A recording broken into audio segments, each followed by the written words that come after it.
दोस्तों, मेरे चैनल को जरूर सब्सक्राइब करें। आपका बहुत बहुत धन्यवाद। एक समय की बात है, लक्ष्मीपुर के जंगल में बहुत से पशु पक्षी रहा करते थे। उसके बीच रंगीला नाम का एक बड़ा ही नेक हिरण भी रहता था। वह बहुत ही मेहनती, मिलनसार और परोपकारी था। वह अपने मन, कर्म और वचन से सबका ख्याल रखता था।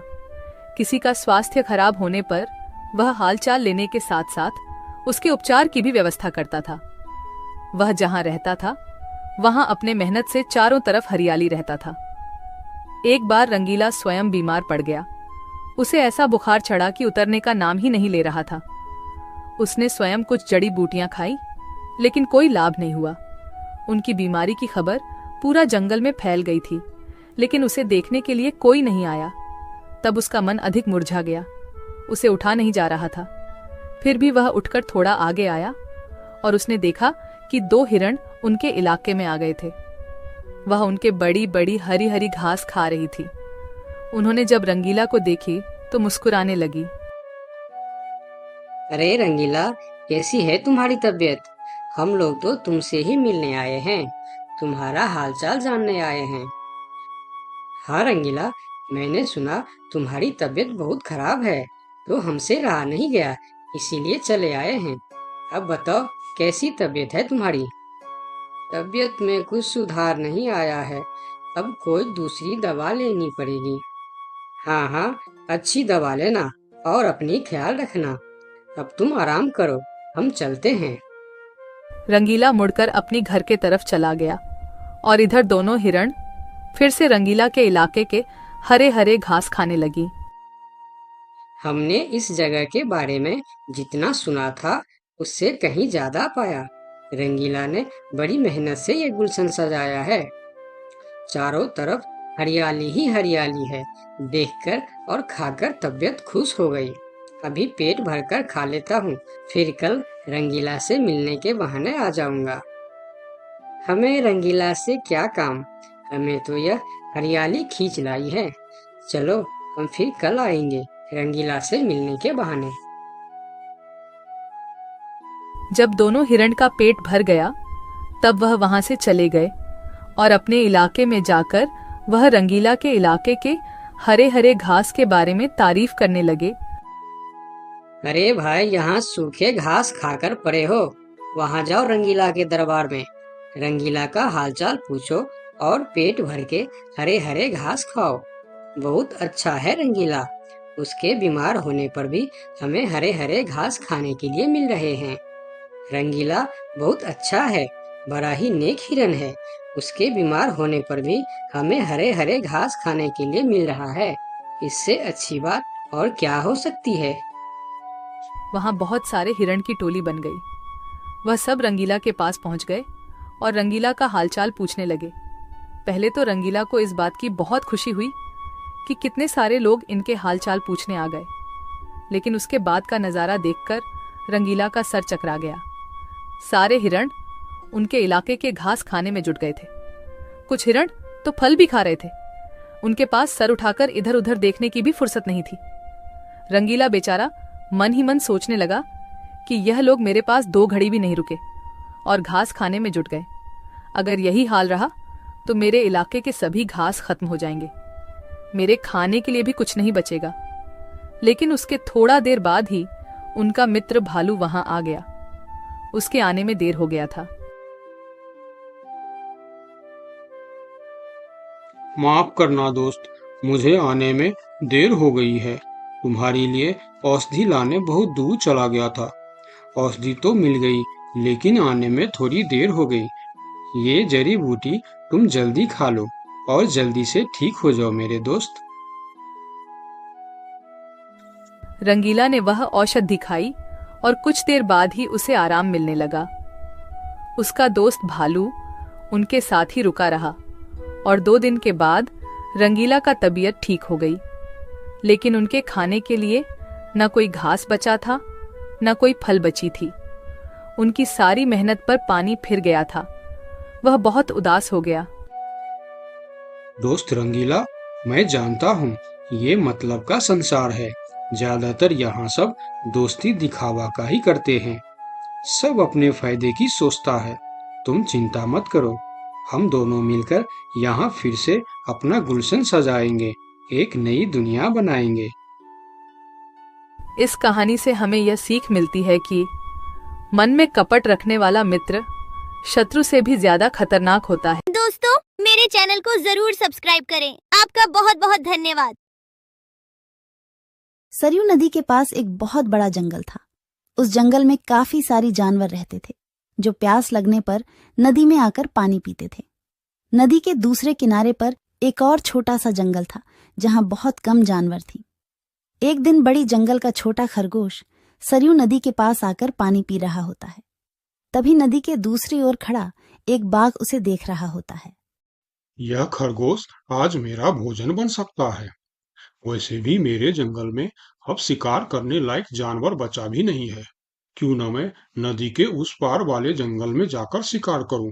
और वैसे भी वह जंगल बहुत बड़ा है और वहां का शेर भी मूर्ख और शाकाहारी है। पता नहीं ऐसे शेर मर क्यों नहीं जाते।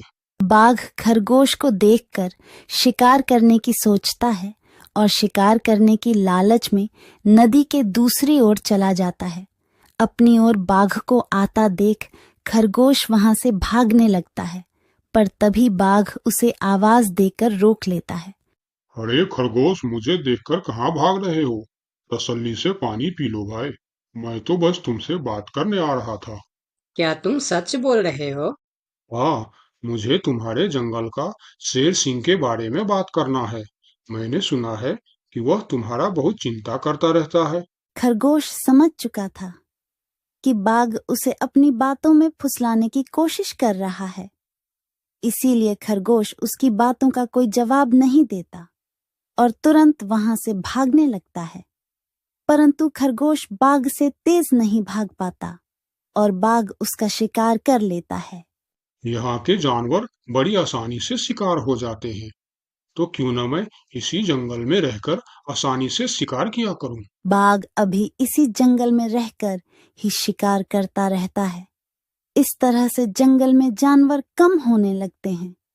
एक दिन अरे लोमड़ी, मैंने सुना है कि तुम अपनी सहेली से मिलने के लिए दूसरे जंगल में जा रही हो। हाँ, लेकिन तुम्हें मेरी इतनी चिंता क्यों हो रही है?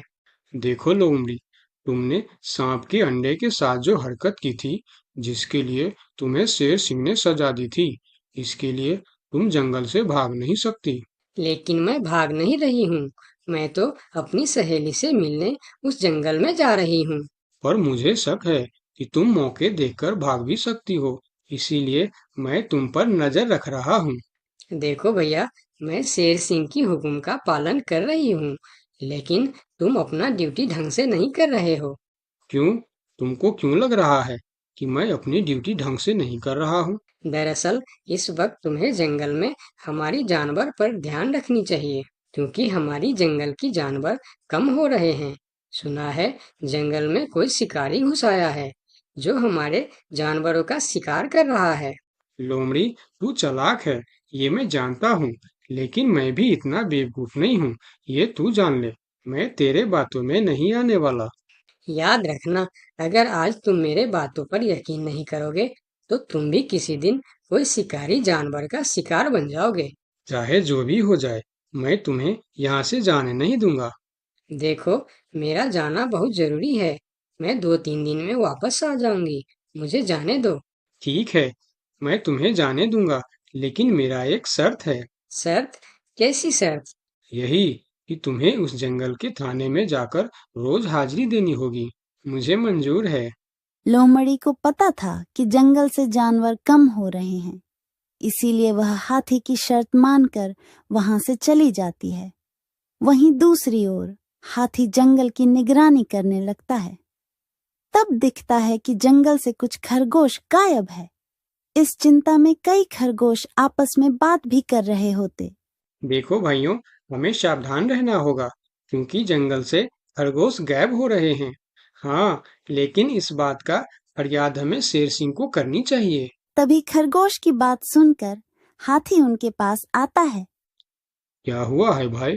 तुम सब आपस में क्या मीटिंग कर रहे हो? मुझे भी बताओ। हाथी भैया, तुम शेर सिंह के सेनापति हो, क्या तुम हमारी फरियाद राजा तक पहुंचा सकते हो? अरे भाई, तुम्हारी रक्षा करना ही मेरा ड्यूटी है। बताओ, तुम्हारी क्या शिकायत है? हाथी भैया, कुछ दिन से हमारे कई साथी गायब हो गए हैं। अगर तुम्हें अपनी जंगल की फिक्र है तो हमारी साथी खरगोश को ढूंढ के लेके आइए। क्या तुम्हें किसी पे शक है? हम सिर्फ इतना जानते हैं कि जो खरगोश गायब हुए हैं वह सब पानी पीने के लिए नदी के पास गए थे और तब से वापस नहीं आए हैं। और वह लोग गायब कितने दिन से हो रहे हैं? पिछले कई दिन से एक एक करके खरगोश गायब हो रहे हैं हाथी भैया। खरगोश की बात सुनकर अब हाथी को भी लोमड़ी की बात पर यकीन हो जाता है। लोमड़ी भी यही कह रही थी कि जंगल में कोई शिकारी आया है। हाथी वहाँ सोच ही रहा होता है कि तभी वहाँ 2 बकरी आती है। हे भगवान, अब क्या होगा? कौन बचाएगा हमें? अरे बकरियां, क्या हुआ है तुम्हें? क्यों रो रही हो? हाथी भैया, अच्छा ही हुआ जो आप हमें यहीं मिल गए। हम शेर सिंह के पास शिकायत करने जा रही थी। तुम भी शिकायत करना चाहती हो? हाँ, आखिर तुम लोगों का क्या तकलीफ है? हाथी भैया, कुछ दिन पहले कुछ खरगोश जंगल से गायब हुए थे और अब बकरियां भी गायब हो रहे हैं। लगता है कोई शिकारी हमारे जंगल में घुस आया। पूरा जंगल इसी बात से परेशान था कि आखिर उनका शिकार कर कौन रहा है।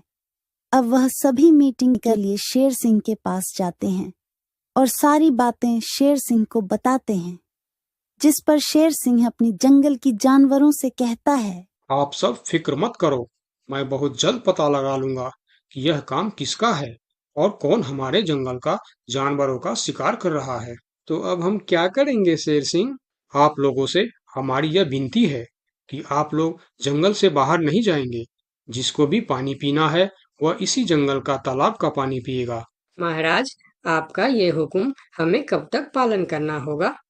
एक बार बस मैं उस शिकारी को पकड़ लूं, उसके बाद आप लोग जंगल से बाहर जाकर भी पानी पी सकते हो। सभी जानवर शेर सिंह की बात मान जाता है और जंगल से बाहर जाना बंद कर देती है। 2 दिन बीत जाती है और जंगल से कोई भी जानवर गायब नहीं होता। उधर शिकार नहीं मिलने पर अब बाघ परेशान हो जाता है, क्योंकि 2 दिन से उसने कोई शिकार नहीं किया था। इतना बड़ा जंगल है, इतने सारे जानवर है, तो फिर यह कमबख्त जानवर पानी पीने के लिए बाहर क्यों नहीं आ रहे हैं? 2 दिन से मैंने कोई शिकार नहीं किया, भूख के मारे मेरी जान निकल रही है। लगता है अब शिकार करने के लिए नदी का किनारा छोड़ जंगल के अंदर जाना पड़ेगा। आखिर मैं भी तो देखूं, इस जंगल में सभी जानवर आखिर गायब कहाँ हो गए हैं। अब देखता हूँ मुझसे कैसे बचते हैं इस जंगल के जानवर। इतना बोलकर बाघ छुपकर जंगल के अंदर घुस जाता, जहां वह देखता है एक बकरी घास खा रही होती है। उस बकरी को घास खाता देख बाघ पीछे से उस पर हमला कर देता है और उसे मारकर अपने साथ जंगल से बाहर ले जाता है। ये सब एक दूसरी बकरी देखती रहती है। अच्छा, तो ये बात है। अभी मैं जाकर शेर सिंह को बताती हूँ। फिर बकरी सभी जानवरों को इकट्ठा करके शेर सिंह के पास पहुंचती है। महाराज, हमारे जंगल में दूसरे जंगल का बाघ घुस आया है और वही हमारे जंगल में शिकार कर रहा है। महाराज, वह बहुत तेज और बहुत दुष्ट शिकारी है। उसने हमारे सामने ही हमारे साथी को मार डाला, जो मैंने अपने आंखों से देख के आया हूँ। महाराज, अब आप कुछ कीजिए महाराज, नहीं तो हमारे प्रजाति खत्म हो जाएंगी। महाराज, अब कुछ करना ही पड़ेगा। अब आप कुछ कीजिए महाराज, नहीं तो हमारी प्रजाति खत्म हो जाएंगी। हाँ महाराज, अब कुछ करना ही पड़ेगा। सबकी बात सुनकर शेर थोड़ी देर सोचकर बोला, लोमड़ी कहाँ है? महाराज, वो नदी के उस पार वाले जंगल में गई है।